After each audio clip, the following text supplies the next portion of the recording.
You may be seated as I share the gospel story from Mark, the 5th chapter. So you'll hear the same story again. And again, just listen and listen for what sticks out to you. Listen for what part of this story you identify with.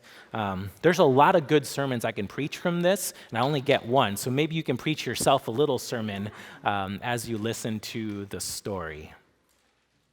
After Jesus returned across the sea, a large crowd quickly found him, so he stayed by the sea. One of the leaders of the synagogue, a man named Jairus, came and fell at Jesus' feet, begging him to heal his daughter. "My daughter is dying, and she's only 12 years old. Please come to my house. Just place your hands on her and know that if you do, she will live." Jesus began traveling with Jairus toward his home. In the crowd pressing around Jesus, there was a woman who had suffered continuous bleeding for 12 years, bleeding that made her ritually unclean and an outcast according to the purity laws. She had suffered greatly. And although she spent all her money on her medical care, she had only gotten worse. She had heard of this miracle man, Jesus, so she snuck up behind him in the crowd, reached out her hand to touch his cloak. She said to herself, "Even if all I touch are his clothes, I know I will be healed." And as soon as her fingers brushed his cloak, the bleeding stopped. She could feel that she was whole again. Lots of people were pressed against Jesus at that moment, but he immediately felt her touch. He felt healing power flow out of him. He stopped. Everyone stopped, and he looked around. "Who touched my robe?" His disciples broke the uneasy silence. "Jesus, the crowd is so thick that everyone is touching you. Why do you ask, 'Who touched me?'" But Jesus waited. His gaze swept across the crowd to see who had done it. At last, the woman, knowing he was talking about her, pushed forward and dropped to her knees. She was shaking with fear and amazement. "I touched you." Then she told him the reason why, and Jesus listened to her story. "Daughter, you are well because you dared to believe. Go in peace and stay well." While he was speaking, some members of Jairus' household pushed through the crowd and said to him, "Your daughter is dead. There's no need to drag the teacher any further." And Jesus overheard their words, and he turned to look at Jairus and said, "It's all right. Don't be afraid. Just believe." Jesus asked everyone but Peter, James, and John, James's brother, to remain outside when they reached Jairus' home. Inside the synagogue leader's house, the mourning had already begun. The weeping and wailing carried out into the streets. Jesus and his 3 disciples went inside, and Jesus said, "Why are you making all this sorrowful noise? The child isn't dead. She's just sleeping." And the mourners laughed, a horrible, bitter laugh, and went back to their wailing. Jesus cleared the house so that only the 3 disciples, Jairus and Jairus' wife, were left inside with him. They all went to where the child lay. Then he took the child's hand. "Little girl, it's time to wake up." Immediately, the 12-year-old girl opened her eyes, arose, and began to walk. Her parents could not believe their eyes, and Jesus said to them, "Now, don't tell anybody what you've just seen, but why don't you get her something to eat? I know she's hungry." This is the word of the Lord. Thanks be to God.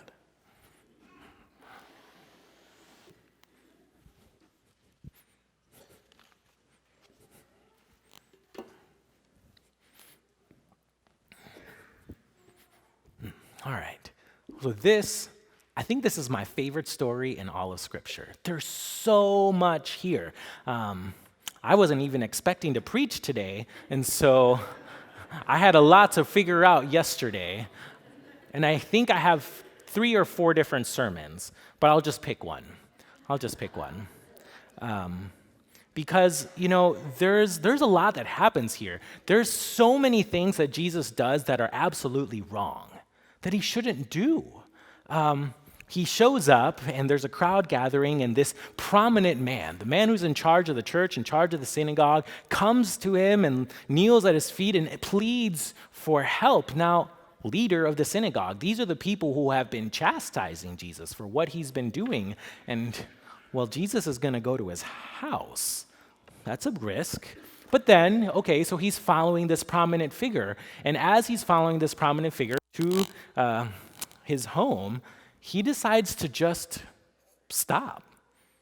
And, well, he turns his back on him.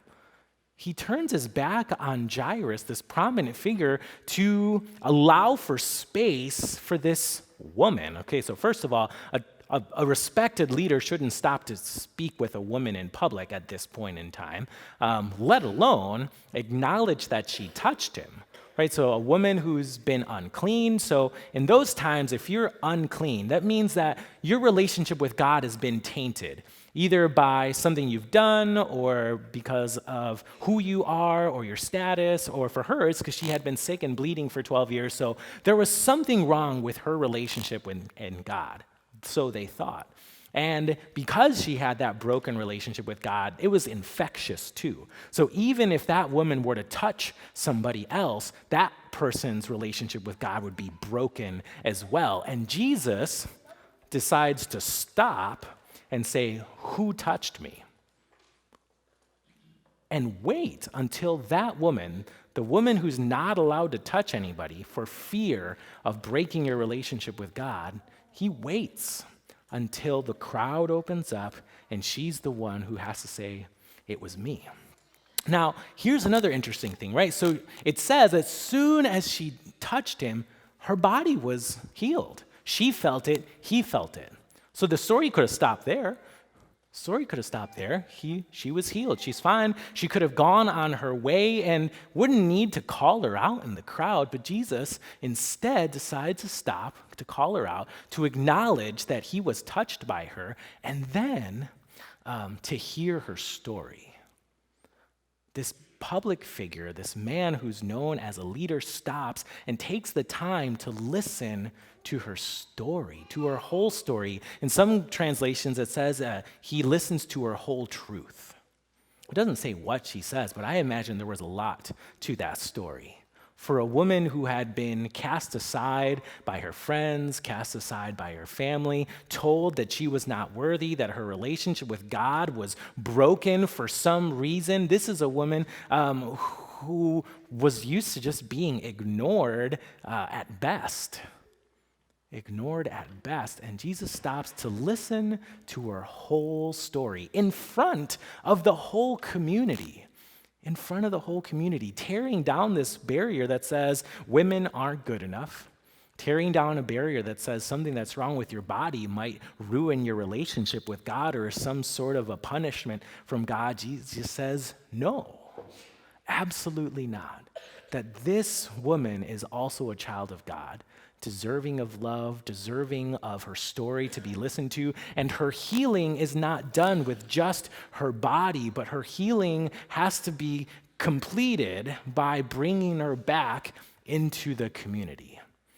That she no longer has to be held at an arm's distance, but maybe, just maybe, because Jesus decided to stop, to acknowledge her, to see her, to call her child, now she can talk to her family again. Maybe now she can talk to her community again. Maybe those relationships can begin to be restored, that this healing miracle, it wasn't just about a body, but about a whole person. A whole person. And then Jesus takes it even further. So, right, Jesus broke all of these barriers, and then he goes to the little girl's house, to Jairus' daughter, who had already passed away. And death was maybe the ultimate sign of there's definitely something wrong with your relationship with God, especially if you died young. And so to touch a dead body was a big no-no. You just didn't do that. That's one of the ways, again, you made yourself unclean. You tainted your relationship with God, so you never touched a dead body. And what does it say? It kept in there that very particular word of Jesus going to the little girl and holding her hand. that Jesus dares to go down and reach down and hold that little girl's hand, saying that there is absolutely nothing that can get in the way of God's relationship with you, not even death. Not whether you've been ostracized from your community for 12 years, whether you're a woman, whether you have some disease that people are afraid of, or even death. Not even death can get in the way of the relationship between God and person. And so he kneels down and he touches that girl and says, "Little girl, get up." But again, the healing doesn't stop there. It could be done. The story could be over. This is amazing, right? The little girl has been raised from the dead. But again, we have this missing piece of needing to restore the whole person. So you can imagine, okay, this little girl literally has touched death in her body and now comes back, and here the parents don't even know what's going on right now.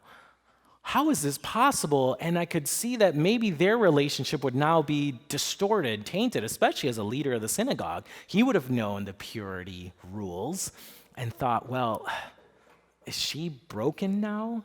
Can she still be my daughter? She already died. What is this about? And Jesus stops and looks at the parents and says, "Feed her. She's hungry." Saying, get rid of all of those weird thoughts that are in your mind. This is a child. Feed her. Bring her back into the family. Give her some food to eat. Give her some gummy bears. It's fine. She's okay. This is your child. Just love her, embrace her, hold her. This is the message that Jesus is bringing, that each and every single person is worthy of God's love, and there is no barrier that God is not willing to cross to say, "I love you." No matter what, if you're a woman, if you're sick, if you're ailing, even death will not get in the way of God's love. Not even if you happen to, be the wrong color, if you happen to speak the wrong language. God still says, "I love you." There's no barrier that can get in the way between God's love and us. And then, here's the thing.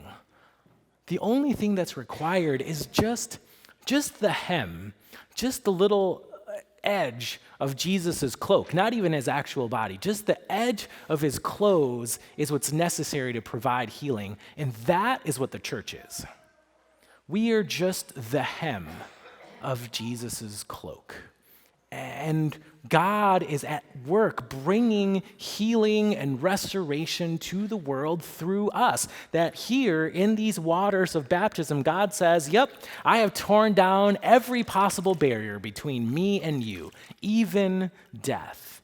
But with that, now comes a charge, a challenge for you to be the hem of my cloak out in the world. Daring to spread a message that says each and every single person is worthy of God's love, worthy of God's healing, worthy of being embraced, of holding a hand, of being fed, of listening to their story. So that is our charge as church. We don't have to even be the hands and feet of Christ, right? The ELCA is God's work, our hands. It's like, I don't even have to be his hands, just the hem of his garment. Just the hem of his garment. That for people who have hit their wits' end and have nowhere else to turn, that they might just think, I don't know, but maybe, just maybe, if I reach out and touch the hem of that cloak, I will be made whole. I will find restoration. I'll find a community. I'll find a place to be embraced. I'll find a place to be seen and felt and heard, and a person who is deserving of God's love. That is our place in this world, to show God's love. And that's our mission statement, right? To reach out with love, to be the hem of Jesus's garment for people who are broken in the world, who feel like they have been pushed aside to the corners of society and forgotten, and at best forgotten, and sometimes pushed away intentionally. And we as church dare to say over and over and over again, no, there's absolutely nothing that gets in the way of God's love and you. So come and feel that embrace. Let me listen to your story. Let me feed you. Let me hold your hand. Let me remember that you are a child of God now and forever. Amen.